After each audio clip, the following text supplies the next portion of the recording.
아마 이 즈음이었던 것 같아요. 정확한 가격은 모르겠지만 이 즈음이었던 것 같고, 이때 방송했었을 때 파동 카운팅 했을 때 5파동 다 나온 거 아닌가라고 저는 생각을 했거든요. 뭐였냐면 1, 2, 3, 4, 5였고 1, 2, 3, 4에 ABC의 1, 2, 3, 4, 5여서 여기서부터 여기까지 상승 파동이 다 나온 게 아닌가. 그래서 여기 그렇기 때문에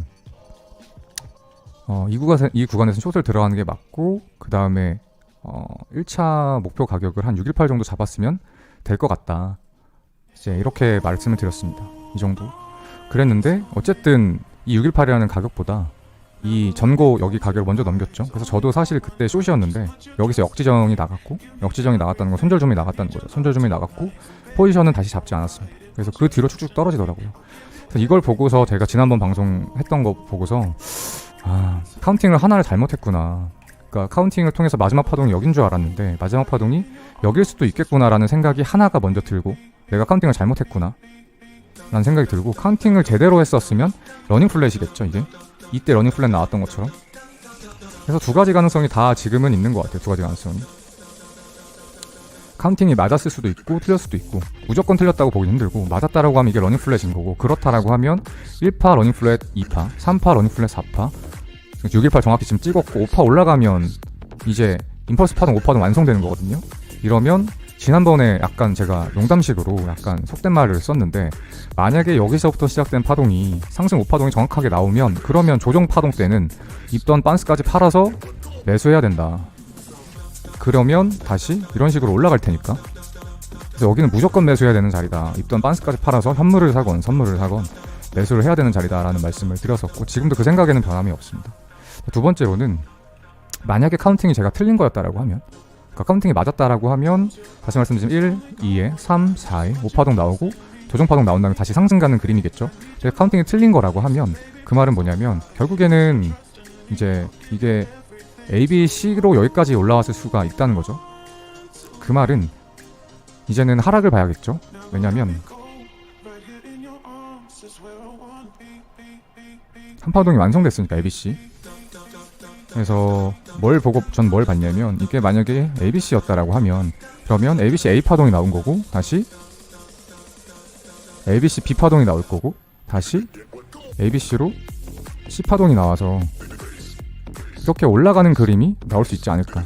그래서 저점부터 ABC A, 그 다음에 B, C 이렇게 올라가는 그림이 나올 수 있지 않을까라고 생각을 하고 있고, 지금은 이제 피보나치가 중요할 것 같은데, 만약에 이렇게 간다라고 하면, 왜 피보나치가 중요하냐면, 보통은 이렇게 완전한 초약세장이 아닌 이상 한 파동이 끝났었을 때 에는 0.5 구간까지 반등이 나오거든요. 한 파동이 끝났다라고 제가 가정을 해버리는 이유는, 지난번에도 말씀드렸지만 이러한 큰 추세로 가격이 떨어졌는데, 이거를 그러니까 채널로 인식하면 되겠죠. 이 채널로 인식했는데 여기 저점을 찍고 처음으로 채널을 이탈을 했단 말이에요. 첫 채널 이탈을 했단 말이에요.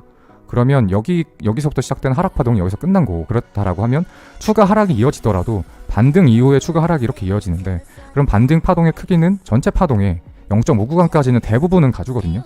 무조건 간다는 절대 아니에요. 하지만 높은 확률로 0.5 구간까지 가주죠. 그렇게 봤었을 때 지금은 사실 382 구간 근처까지 왔다가 지금 조정이 왔거든요.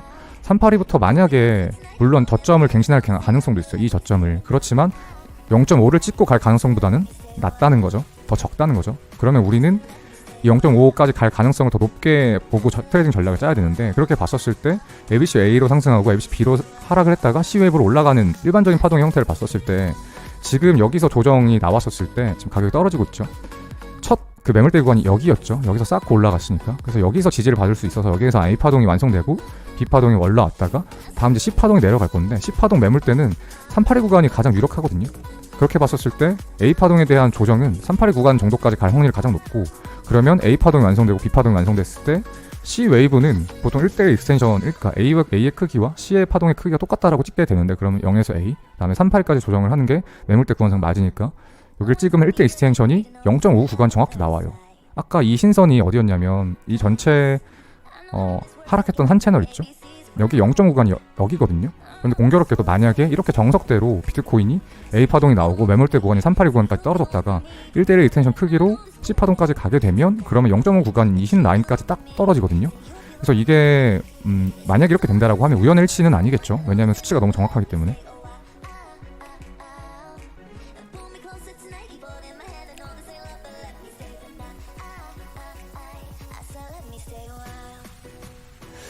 그리고 그래서 이 구간까지는 상승할 가능성이 좀 높다고 생각을 하고, 왜냐면 초약세장이 아닌 이상 382에서 저점을 갱신한다는 건 좀 굉장히 드문 일이기 때문에 0.5강까지 유력하다고 보고, 그리고 더 이 구간이 의미 있다고 생각되는 게 여기 가격을 보시면 이 라인인데, 이전에 상승하다가 이 구간에서 물 먹고 도전받았다가 뚫으니까 올라갔었거든요. 그리고 이때 한번 강한 하락을 뚫렸지만 반등하려다가 실패하고 반등하려다가 실패했던 구간, 그러니까 유의미한 구간이에요. 올라가려다 저항받고 뚫으니까 신고점 갱신하고, 떨어지다가 다시 올라오고 하니까 똑같이 저항을 받았던 구간이라 올라가게 되더라도 저항을 받을 수 있는 확률이 굉장히 높은 구간. 이 전체적인 제가 매물대가 세 구간이 있다고 했죠. 이 구간이 하나가 있고, 그다음에 이 구간이 하나가 있고, 이 구간이 하나가 있는데, 제가 첫 방송에서도 말씀드렸습니다만 이 구간이 가장 유력한 매물대고 의미 있는 구간이라고 여러분들이 보더라도 보이실 거예요. 그래서 이 구간까지 이런 식으로, 그러니까 만약에 이제 비트코인 시즌 종료라서 뭐 18,000, 20,000달러 간다고 하더라도 이 구간까지는 이런 식으로 올라갔다가 떨어지는 게 맞다라고 생각하고, 그래서 저는 선물 들고 있지만 이 구간까지는 홀딩을 하려고 저는 생각 중입니다. 그래서 지금 이제 질문도 안 그래도 지금 그러면 비구간 하락을 보는 거냐라고 질문이 나오는데 꼭 그렇지는 않아요. 지금 솔직하게 이야기해서 파동 카운팅에 대한 좀 헷갈리는 게 있거든요. 뭐냐면 지금 이거를 단순히 ABC가 완성됐고 그래서 ABC로 하락했다가 다시 ABC로 올라가서 0.5강을 찍을 거라고 봐도 되지만, 그렇지 않고 1파에 러닝 플랫, 3파 나왔고 4파가 이런 식으로 삼각 수렴을 하다가 5파동이 올라갈 수도 있거든요. 이럴 수도 있어요. 그러면 여기서는 어떤 전략을 취해야 되냐? 크게 보면 여기는 어쨌든 빠질 수도 있는 자리고 올라갈 수 있는 애매한 중립 자리잖아요. 이러면 이런 자리들은 거르셔도 됩니다. 자신 있지 않다면, 확신 있지 않다면 거르셔도 되고, 그러면 좋은 자리가 있죠. 두 자리가 있죠. 올라왔었을 때 5파동이 완성되니까 여기서 숏을 치거나, 또는 떨어졌었을 때 올라갈 가능성이 이 저점을 갱신할 가능성보다 훨씬 크므로 여기서 롱을 치거나 또는 현물 매수를 하거나, 이게 더 안전하고 확실한 자리인 것 같고, 이 중립 구간들에서는 자신이 없다면 매매를 스킵하는 것도 저는 괜찮다고 봐요. 단 이 올라갔었을 때 5파동의 완성은 저는 이렇게 올라가는 거 말고, 이러면 파동이 애매하거든요. 1, 2에 3, 4파동 이렇게 끝났다고 하기에는 4파동 크기나 기간이 너무 적어가지고 4파동 끝났다고 보기엔 애매해서, 저는 제가 바라는 가장 큰 그림은 여기서 이런 식으로 수렴을 좀 확실하게 해주고 5파동이 올라오면, 그쵸? 그럼 여기는 러닝 플랫이었고 여기는 삼각 수렴이겠죠? 그랬었을 때 이렇게 5파동 올라오면 그러면 가능성이 있을 것 같아요. 그러면 이렇게 되면 또 뭐가 아무튼 이러면 가능성이 있을 것 같아요. 이러면 그럼 여긴 정말 좋은 매수 자리가 될 수 있을 것 같아요. 그래서 지금 여기 중립 구간에서 어떻게 흘러갈지 모르겠는데, 또는 이제 여기서 세 가지 케이스가 있거든요. 정확히 이 구간에서 근데 굳이 매매를 해야겠다라고 하면 세 가지 케이스가 있겠죠. 뭐가 있냐면 제가 다시 나눠서 설명드릴게요. 일단 올라간다는 가정하에는 두 가지가 있어요. 첫 번째, 그냥 미친듯이 이렇게 올라간다. 1번 있을 수 있고, 두 번째는 이런 식으로 횡보를 하다가 올라간다가 두 번째 있을 거고, 떨어진다는 이런 식으로 올라왔다가 떨어진다가 3번이 있겠죠. 그러면 확률적으로 이 매물대 상단에서는 뭐가 좋아요? 확률상 3분의 2니까 떨어지는 게 확률이 좋겠죠. 그냥 이게 차트에 자신이 없다, 1번 정확히 위로 이렇게 미친듯이 쏠지 2번 이렇게 횡보하다 올라갈지 3번 그냥 떨어질지 정확히 모른다는 가정하에 보면, 그러면 이 자리는 트레이딩 관점에서 봤었을 때는 세 개 중에 두 개가 이 구간까지는 2번 여기까지 떨어지거나 삼각수렴이니까 3번이면 여기까지 떨어지겠죠. 1번이 올라가고, 그러면 트레이딩 관점에서 저는 어떻게 접근을 하는 게 더 좋은 트레이딩 방법이라고 생각하냐면, 이 구간은 숏을 보는 거예요. 올라오게 된다라고 하면.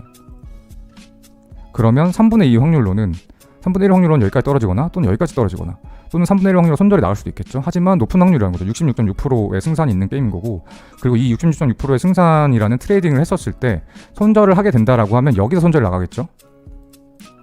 진입이 여기면. 근데 입절을 하게 되면 삼각수렴은 여기서 입절을 하겠죠. 그리고 만약에 ABC면 여기서 입절을 하겠죠. 그래서 승산 관점에서도 수익률 관점에서도 이 지점은 숏을 보는 게 더 좋은 자리다라고 저는 판단을 하고, 근데 다만 조건이 있어요. 딱 하나. 이렇게 올라갈 확률이 현저히 낮다라고 판단이 돼야 되는데 이거에 대한 가능성을 사실 저는 정확하게 모르겠어요. 이게 얼마나 높을지 낮을지. 그래서 처음 제가 애초에 말씀드렸던 것처럼 이 구간에서 자신이 없으면 트레이딩을 패스하셔도 됩니다. 근데 다만 자신 있으면 저는 자신 있게 매매하실 분들에 대한 높은 확률의 가이던스, 그다음에 높은 손익비의 가이던스를 드리는 거고, 올라갔었을 때 차라리 숏 들어갔다가 떨어져서 다시 스위칭해서 올라가는 것도 괜찮고, 자신이 없으면 ABC로 떨어져서 이 구간에 선물 또는 선물 롱 매수하는 게 더 안전하고 괜찮은 방법일 수 있다. 그래서 굳이 이 삼각실험 구간에서는 매매를 안 하셔도 저는 좋지 않을까라고 저는 생각합니다.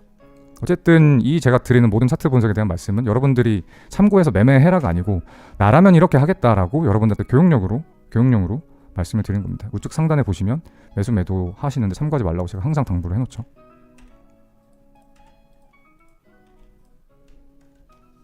생각하고, 이게 이 자리는 여러분들 개인적으로 뭐 이런 얘기하면 해제 해서 싫어하시는 분들이 많을 수 있는데, 이거 하나는 좀 보셨으면 좋겠어요. 뭐냐면 누가 봐도 여기는 매물대 자리잖아요. 그쵸? 올라가기 전에 굉장히 횡보하다 올라가서 매물대 자리이기 때문에 떨어질 때 이 구간에서 지지받을 확률이 높은 자리거든요. 이거는 실력과 상관없이, 저를 좋아하건 저를 싫어하건 상관없이 누구나 다 인정할 수 있는 이야기고, 또 두 번째로는 뭐가 있냐면, 떨어졌을 때 여러분들 기울기를 좀 보셨으면 좋겠는데, 하나 처음에 지금 여러분들 눈에는 이게 어떻게 인식될지 모르겠지만 제 눈에는 이렇게 떨어졌었고요. 처음에 반등이 있었죠. 그다음에 이렇게 떨어졌었고 이렇게 떨어졌었고 이렇게 떨어졌거든요. 그러니까 제 말은 뭐냐면, 이 기울기가 잠시만요. 제가 조금 더 코인 투자로 5천만 원. 여러분 이게 어떻게 보일지 모르지만, 처음에 이렇게 수직으로 떨어지다가 점점 떨어지는 이 저점과 저점을 연결했을 때 기울기가 제 눈에는, 제가 좀 약간 과장해서 그리면 이런 식으로 보여지거든요. 이런 식으로.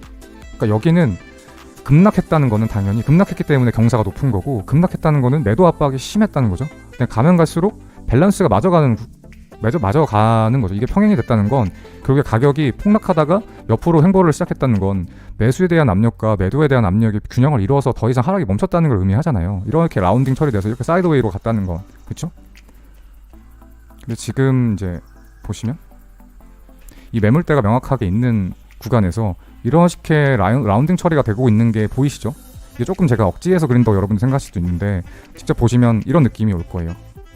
그랬었을 때 여기에서 지지받고 반등 나왔을 때는 이 매물대 구간과 라운딩 되는 걸 믿고 롱관점에서 단기간 롱관점 보는 게 조금 더 좋지 않나 라고 생각이 듭니다. 차트 분석할 때 기울기 분석하시는 분들이 쓰는 방법이거든요. 그래서 이 방법도 있어서 공유를 해드렸습니다.